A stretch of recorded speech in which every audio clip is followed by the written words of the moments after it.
देखो भाई, इस शरीर से वैसे अनेक इसमें वायर हैं, इसकी नसें जो हैं वो कई प्रकार की वायरिंग है इसके अंदर, पर प्रमुख तो दो ही हैं।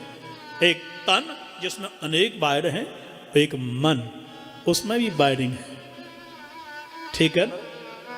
तन को नुकसान, तन बिगड़ गया तो कहाँ जाते हो? डॉक्टर के पास, वैद्य के पास जाते हो।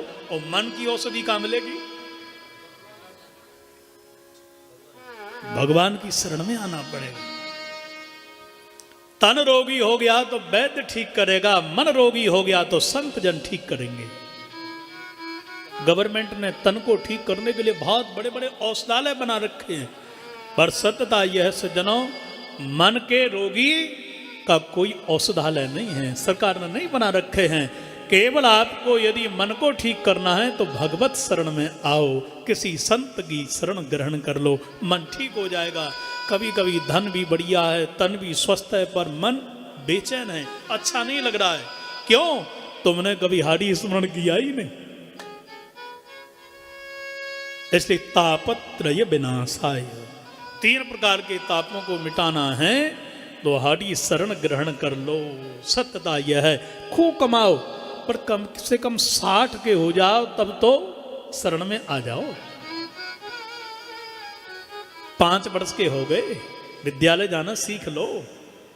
अब जब 50 के हो गए तो भगवत शरण में आना सीख लो ना। खूब कमाया, मैं सत्य कह रहा हूं, व्यासपीठ से आज नहीं तो कल समझ में आ जाएगी आपके, आपसे कोई प्रेम नहीं करता, कोई भी। गलत कह रहा हूं क्या मैं? न पत्नी न पति, ये सब व्यवहार के हैं। एक ना एक दिन समझ में आ जाएगी, तुम सुंदर हो, बढ़िया कमाते हो, सब प्रेम करेंगे, पर जिस दिन लड़खड़ा जाओगे उस दिन पत्नी भी उत्तर देने लगेगी, बहुत बोलते हो, ज्यादा तुम्हारा स्वभाव खतरनाक हो गया,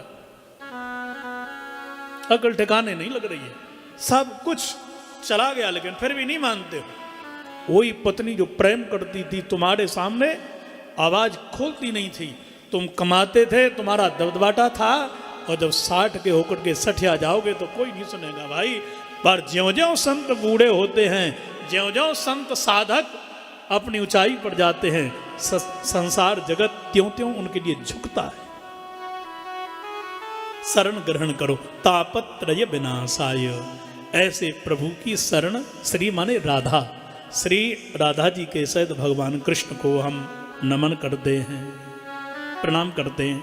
क्यों? बोले अच्छा काम करते हैं तो भगवान को नमन की हो जाए, ठाकुर जी को याद की हो जाए। क्या अच्छा काम कर रहे हैं? बोले सबसे बढ़िया तो बड़ा काम यह है कि आज हम जीवात्मा परमात्मा से जुड़ रहे हैं, द्वारकाधीश की शरण में बैठ गए, कथा हो रही है, कथा हो रही है। तो वक्ता कौन है भाई? यदि वेद बढ़िया है तो तन ठीक है, वक्ता बढ़िया है तो मन ठीक है। ये भी मत सोचना कि कथावाचक और संत जन मन को बिल्कुल ठीक करेंगे। कभी कभी ऐसे ऐसे कथावाचक मिल जाते हैं कि आपके साथ दिन हंस करके, मजाक करके, हास प्रयास करके ही गमा देंगे। ऐसा ना हो, कथावाचक बढ़िया हो। कैसे कथावाचक हैं इस पुराण के? आहा, उत्तर दे रहे हैं। यम प्रव्रजन्तमनुपेतमपेत कृत्यम द्वैपायनो विरह कातर आजुहाव पुत्रेति तन्मयतया तरवो विनेदुस्तम सर्वभूत हृदयं मुनिमानतोऽस्मि। ऐसे वक्ता श्री सुखदेव जी महाराज, कैसे? मैया के उदर में ही जिनको भगवत दर्शन हो गए। श्रोता भी ऐसा ही है, परीक्षित को भी मैया के उदर में ही भगवान के दर्शन हो गए। और वक्ता तो ऐसे कि महाराज मैया के उदर से जन्म लेकर के सीधे चल पड़े, नरा को लेकर के कांधे पर डाल लिया,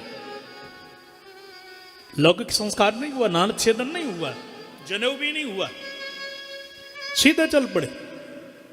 और ऐसे चले कि महाराज वृद्ध पिता पीछे पीछे जा रहा है, पिता के आंसू निकलते हैं। बिटिया की विदाई होने पर तो टूट जाता है, अब कोई नहीं रहा जो मेरी हर बात सुनेगा। पिता दूसरी बार टूटता है जब जवान औलाद बुढ़ापे में मुख मोड़ लेती है, तब वो टूट जाता है। बड़े बड़े दुश्मनों से वो लड़ सकता है, उनको परास्त कर सकता है, पर अपनी संतान से वो हार जाता है। चौथेपन की आशा केवल मेरी संतान, मेरा पुत्र था, और ये भी जा रहा है, बोले पुत्रेति तन्मयतया, बेटा अरे कहां जा रहा है तू मुझे छोड़ करके? जंगल को चल पड़े सुखदेव जी, माया न पकड़ ले मुझे, मैं तो भजन करने के लिए आया हूं, माया न पकड़ ले बेटा। वृक्षों ने विचार किया, संत जन जब हमारे बीच में आते हैं तो हमारा नाम बढ़ जाता है। देखो जंगलों में डकैत रहते हैं, हिंसक पशु रहते हैं तो जंगल बदनाम हो जाते हैं, और जंगलों में जब संत रहते हैं तो जंगल आबाद हो जाते हैं, वृंदावन बन जाता है। बेटा वृक्ष उत्तर दे रहे हैं, व्यास जी हमने परोपकार के लिए कितने बेटाओं का परित्याग कर दिया।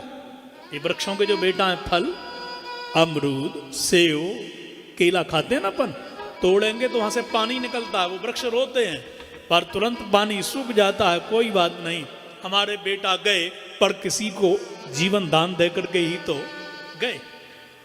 अरे बेटा मर गए पर किसी की भूख तो मिटाई ना, परोपकार किया, हमने आंसुओं को पहुंच लिया। व्यास जी तुम एक परोपकार के लिए पुत्र का बलिदान नहीं कर सकते हो, कभी कभी बलिदान भी करो। अरे बेटाओं को डॉक्टर बनाया, इंजीनियर बनाया, कभी कभी एक आध को बाबा जी भी बनाओ। बोलो राधे राधे राधे राधे। हमको देखो, हमने कितने अपने फलों को बेटाओं को त्याग दिया।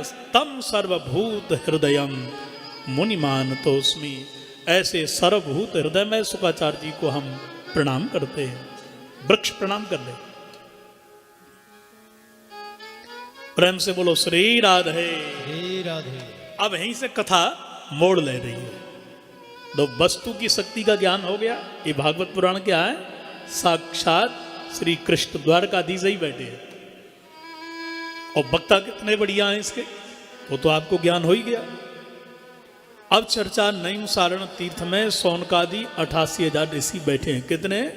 88,000 दीर्घ सत्र यज्ञ कर रहे हैं, और एक ही कामना है कि कोई बस वक्ता बढ़िया सो मिल जाए तो कथा सुनाई दे। अब यज्ञ कर रहे हैं तो यज्ञ में तो जब तक प्रवचन ना हो, रास लीला ना हो, रामलीला ना हो, तो साधारण जनता क्या करेगी? पर वक्ता तो मिले कोई। इतने में सूत जी के शिष्य हैं, उनका नाम श्री सुखदेव जी के शिष्य हैं, उनका नाम है सूत जी महाराज। उनका आगमन हुआ, महात्माओं ने तुरंत एक सिंहासन लगाया और बाई गद्दी पर श्री सूत जी को बिठाई दी। वो बिठा करके बोले, महाराज आप कृपा करो हमारे ऊपर। एक प्रश्न है हमारा, यहां कितने प्रश्न कर रहे हैं? 4। कल चर्चा अलग हो गई। हमारे नहीं, हर प्राणी के हृदय में अंधकार रूपी, ये अज्ञान रूपी अंधकार प्रवेश कर गया। परिणाम भाई भाई का शत्रु बन गया। पिता की बात पुत्र नहीं सुन रहा है, गुरु जी की बात शिष्य नहीं सुन रहा है, पति पत्नी में कलेश है, भाई भाई लड़ रहा है। क्यों? अज्ञान के कारण। अज्ञान ध्वांत विध्वंस कोटि सूर्य समाप्रभा, सूताख्या ही कथा सारम मम कर्ण रसायनम।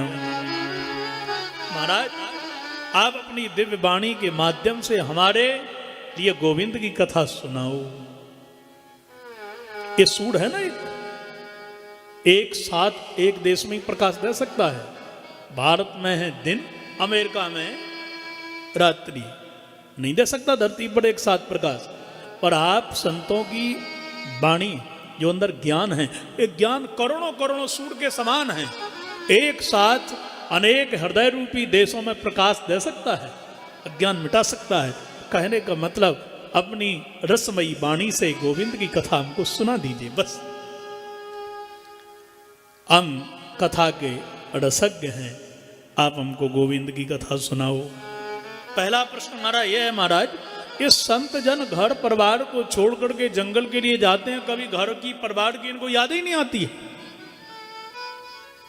और हम एक दिन के लिए जाते हैं तो रास्ते में टेलीफोन, बेटा ठीक ठाक है सब, किसका टेलीफोन आया, कोई सूचना आई कि नहीं आई?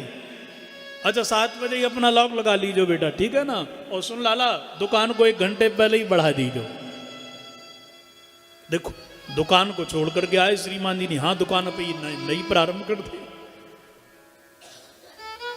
भगवान के सामने वहीं देखो, और भगवान के सामने खड़े हैं और दर्शन टेलीफोन से कराएंगे, स्वयं तो करो पहले ना। संत जनों को कभी जीवन में घर द्वार की याद नहीं आती, और ग्रस्तों को भगवान के दरबार में भी परिवार की याद आती है।